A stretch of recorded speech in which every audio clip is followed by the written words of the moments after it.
we happy? Yes. Okay, Tony, it is yours. Okay, here we go.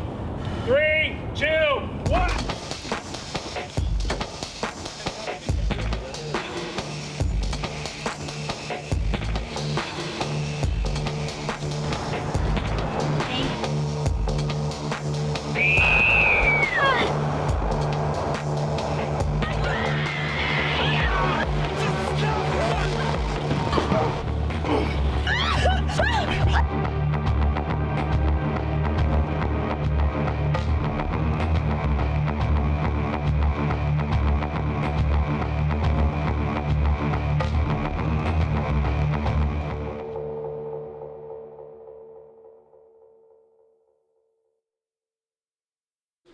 We're gonna block out 71 and 73 right now. They're going to be over here, so we want to keep this area clear. You want to keep everyone watching from the bathroom area, or?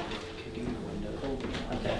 You guys ready? Yeah. All right, here we go. Blocking rehearsal and action on rehearsal. I have kept my mouth shut about your crazy Wicca bullshit for as long as possible. What's a Wicca? Not exactly Wicca. Lena's a witch.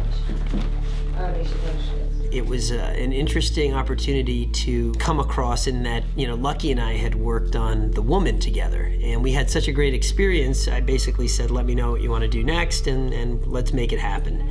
And so he essentially told me that he had this remake he wanted to do of a film he had done right out of USC with his buddy Chris Sievertson, and I said, sure, let's do it. Joel. That was fucking great right there. That was fucking awesome. Let's keep going. If the cats stay in the zone, let's keep going. To 1. Good job. Lucky and Chris are a really great team. They sort of contrast each other really well. They both have their own approaches, but they seem to be one mind. The dynamics is great, and I actually thought that they might be quite different in what they want, but they're really connected with exactly how they see it and how they view it, and they're very direct. They're really great at telling us exactly what they want. Keeping your face. You can be moving around a bit. You could have first year, you could have your back there, kind of looking at her, but she's just so in her own world. When they first were developing this film, they were these guys almost, you know, they were kind of fresh out of college, so they had like all this thing. So when they come to me in between takes and say things like, oh man, so this is actually like an in-joke that we had, that Chris and Lucky had, you know, back in the day. This was what it means. They're just so invested and they're so excited about it. It's almost like they're a part of the cast as well.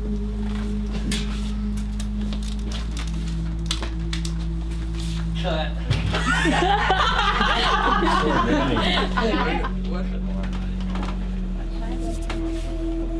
Yeah, she's gonna hold it up and kind of display it a little bit more. Yeah. Okay. And Brooke, this bracelet's also kind of like a validation that like it's meant to be that you interrogate. So it's almost like you're proving to her, like, look, you know, it's really sweet to me. You know, this is a good thing. You know? Sound speed. I think I called up Lucky or Chris and said, can I meet up with you beforehand, even before the table read? And they said, sure. I went to their office and sat down with them. And I just told them the way I work as an actor. I said, I love to have a connection with my directors. And I say, when you say little things to me, it affects me. So I think Lucky and Chris learned that that's the way to work with me. You saying that, it's like you having to believe it. You can tell they truly care about this project, and you can tell they truly care about us. So for me, that relationship has been important. Are you gonna see my feet at all, Blackie? Sound speed. Yeah, we will see your feet. We will. I'm gonna pull your arm. Yeah. Action. Be struggling with this part too. No! No! Oh my God! Anger. No weakness, anger. Look at Fred and say, I can't move. I can't move! I can't move! Angry. I can't move! Scream really, really loud.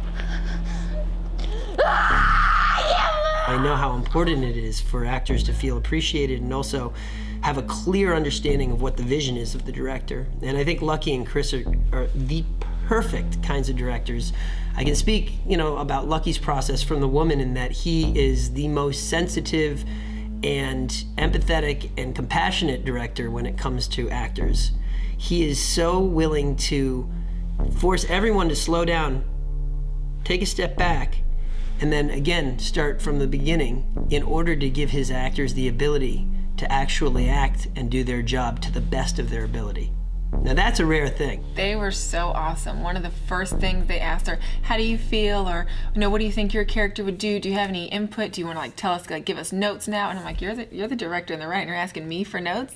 They're very personable and approachable, and it was really, really cool to work with, really nice, care about all of our opinions, and they really treat it like, even though we wrote this and we're directing it, this is a group effort. Yeah. So. Right? Everyone is going to be freaking the fuck out. He's stoned out of his head. He's tripped out because his girl just died. I'm really the only one who has my composure. Yeah. And he's doing what I say. You're losing your fucking shit. We just saw a fucking car drive off the cliff. And you guys almost went off yourself. And we almost went off.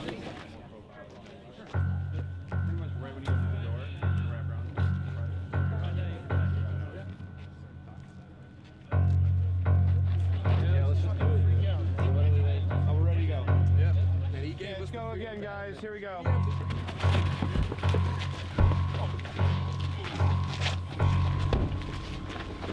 Come on, we gotta get him out.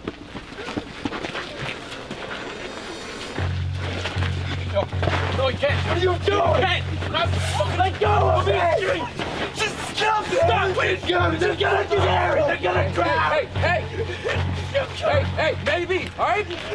But teenagers get killed in car accidents every fucking day, bitch. All right? When we first met to discuss the role and stuff with everybody, it was like, they had mentioned that they will take different approaches to different actors and how they like to go about it. They kind of just sit back and then observe what you're doing, and if it's working, then they keep it, and then they try to add little nuances into the performance to kind of give it a little bit more variety. And so far, it's been a really fun experience working with both of them.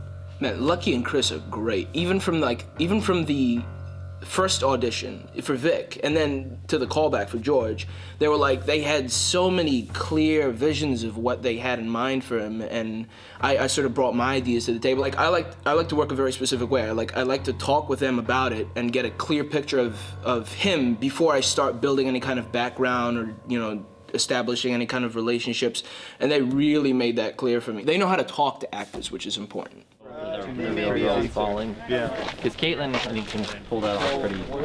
Yeah, right here. Well, she's about this height, so right there. Splat. Yeah. Walk it all the way left, right, as far as you can. Or we could have a pad here for Tina too. I guess we gotta frame it up. I really like to focus on, finding a writer or a director that has a clear vision from the beginning. Because if you have a clear vision from the inception of a project, then it's really a matter of lining up the agenda and making sure that the monetary resources are connecting with that creative vision. And ultimately, the crew needs to feel that there is one vision on the project. In this case, it's interesting because they're two directors, yet they work so well together. They've both made this film before, and they're doing it, on steroids now with a budget and a real film crew, and they've got a vision for it.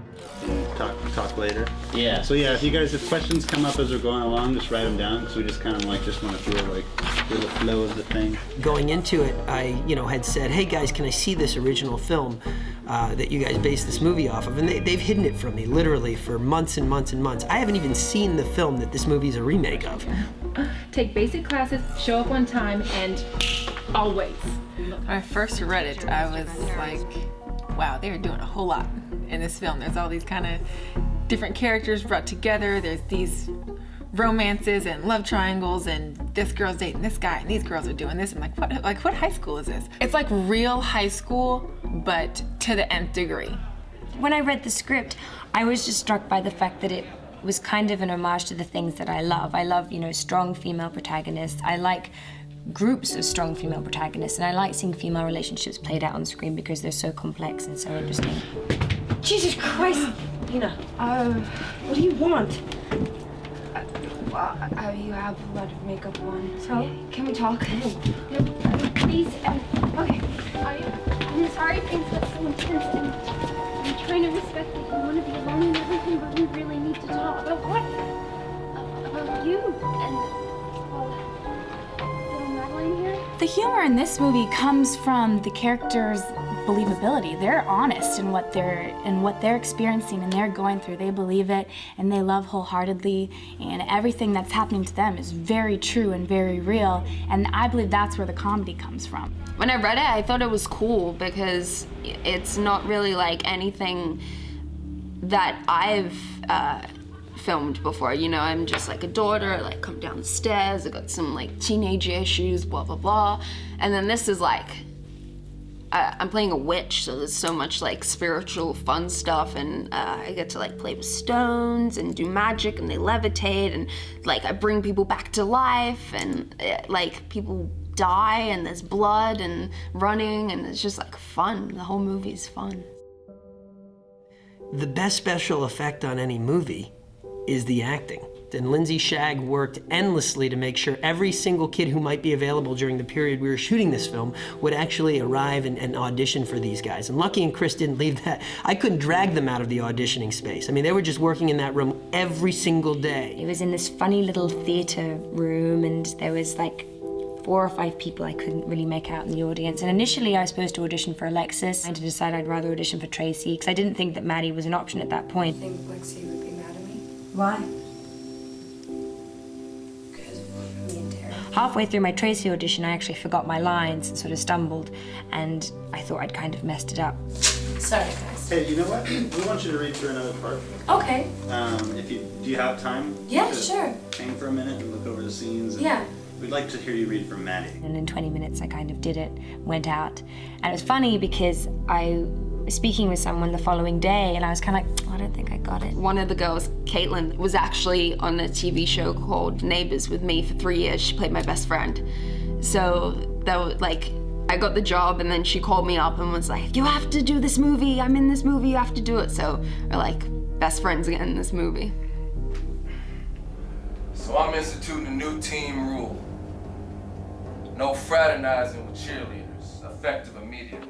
At a young age, you hope to be able to play a role like that eventually, where he has that kind of dichotomy between just like charmer and then, you know, just devil. And in high school, to have a character that's just 17 years old, have that personality, and to get the chance to play that kind of a character, I was like, I have to have this. We're gonna send you an offer today. Oh, thank you. Yeah, They offered me it on the spot, and so that really made my week, made my month, made my 2012. Do you think Lexi would be mad at me? Why? Because of me and Terry. The first time I read the script, I just said, I'm Tracy. I knew before I even went in for the first audition, I think Tracy was the girl that, you know, I wanted to maybe be in high school, but I was too much of a goody two-shoes. So I've grown up dancing my whole life. I cheered at USC. I was a USC spirit leader in the Rose Bowls and all that. And also, I just came in having that experience. So when we went to dance practices and had those long trainings to learn the dances and the routines, it was nice because I was able to help some of the girls who may not have had that experience. And for me, it was fun just getting to relive those college cheer years. That's the whole point of acting, I suppose, is just to really sort of immerse yourself in something that you would ordinarily never be a part of. And I've had Brooke, who is an ex-cheerleader, instruct me in a lot of things, and she's been incredibly helpful and hasn't laughed at my expense too much. There's 6, 8, 2, 3, 4, 5. 8, 9. For my caramel Adams apple pie, I got the rhubarb vanilla delight. It's my treat all night. And working with the cheerleading and dance team was nuts.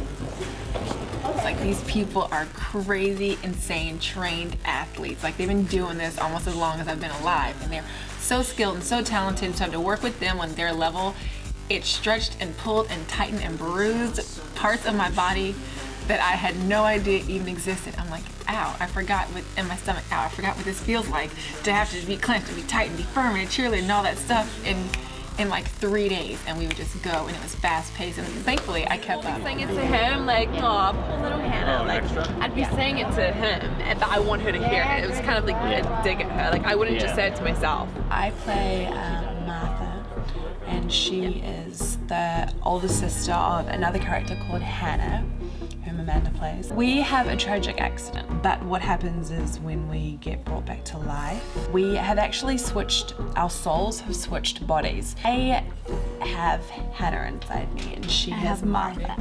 We had to figure out exactly how we would be each other, and we decided on a lot of different mannerisms, postures, the way in which we spoke, to just be consistent with each character.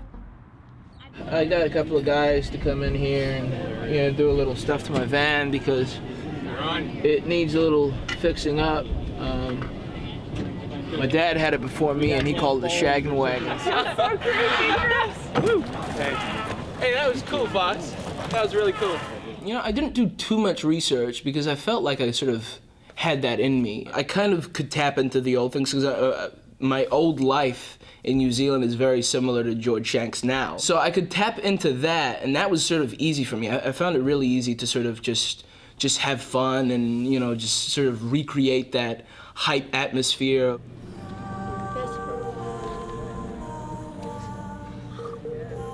And then when he pulls the glow, you're seeing the stones travel to the girls. So it's like one over there. Okay. You just track it across the ground.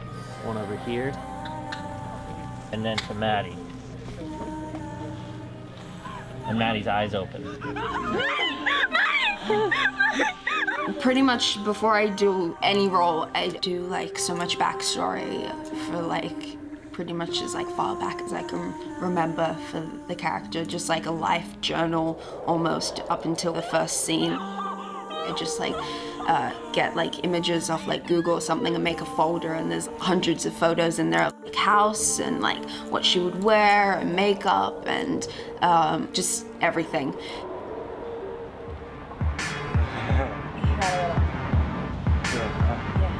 This is my first time really doing an ensemble piece, and it's been really cool because you don't, when you first audition for these things, you know your character. When you're looking and reading the sides and the script, and you think who's gonna play that. From reading the script for the first time and then looking at the cast, everybody kind of just has their characters down to a T, and it's just been awesome.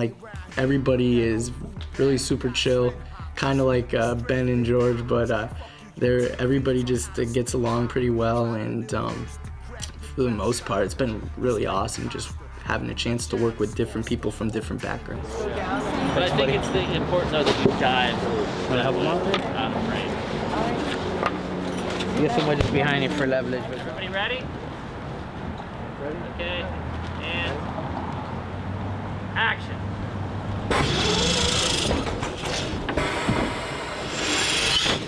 Ooh. Cut. Cut. Look good. You're gonna love this shit. The whole energy of everyone on the set has just been so much fun. I just had the best time. It's just, everything's easy. Lucky and Chris have really given me a lot of freedom. Really encouraging and seem to be really enjoying what I'm bringing to the table, and just it's really collaborative. We're all kind of just playing off each other, and it just makes it so much fun. This cast has been amazing. Everyone's just very straightforward and knows what they're doing, and we come together and we put our heads together and we work, and there's no disagreements or fights or anything. It's a good time. It's fun. I think that's what a movie should be. It should be, fun making it. Hannah! Seriously?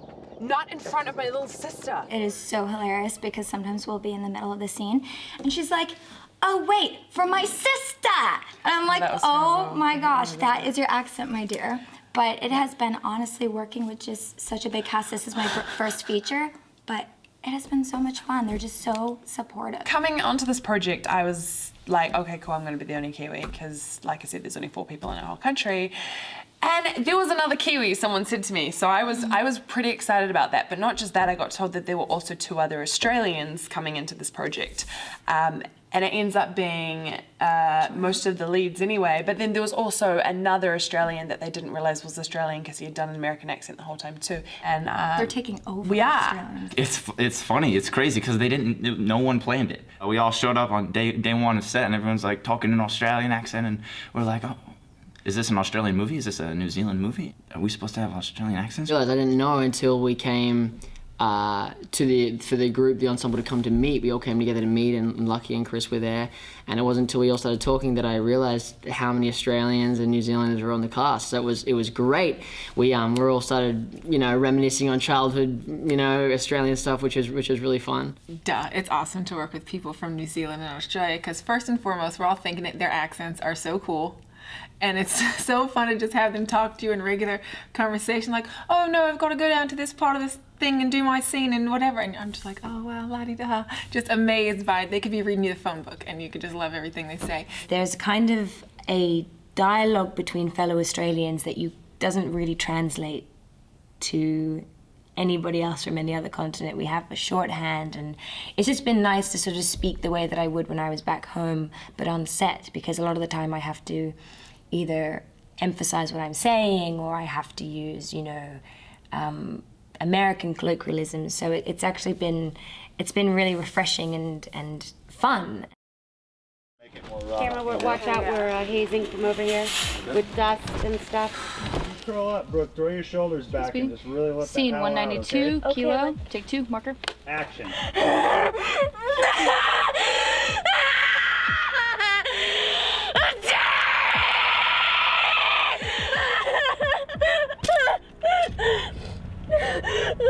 Okay, tail stick. I've been perfecting the scream, been working on the scream. I feel like almost everything I've been in, I've had to have a blood-curdling scream, so. Booking this was my own fault because I put it out there for like a year that I really wanted to work on a scary movie. I always thought it would be so much fun to be, dying or covered in blood, and so it's really been a dream come true. Maddie! I've got to do so much screaming. The past week was just like screaming and crying the whole week. But that was fun because, I can scream really good though. I have big lungs or something.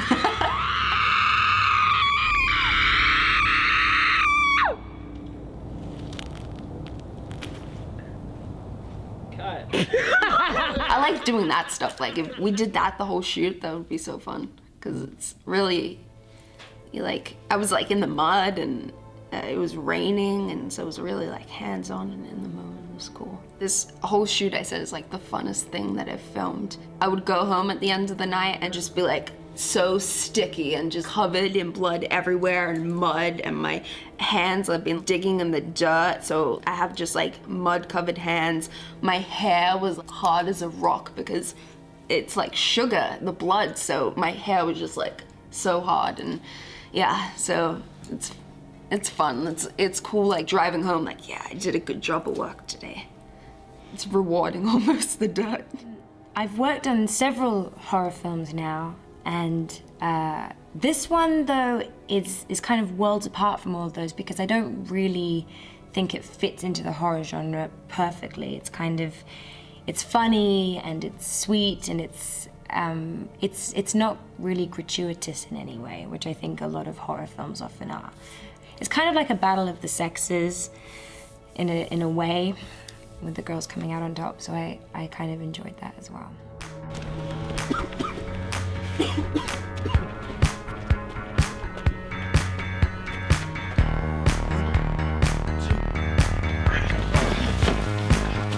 Ha ha ha!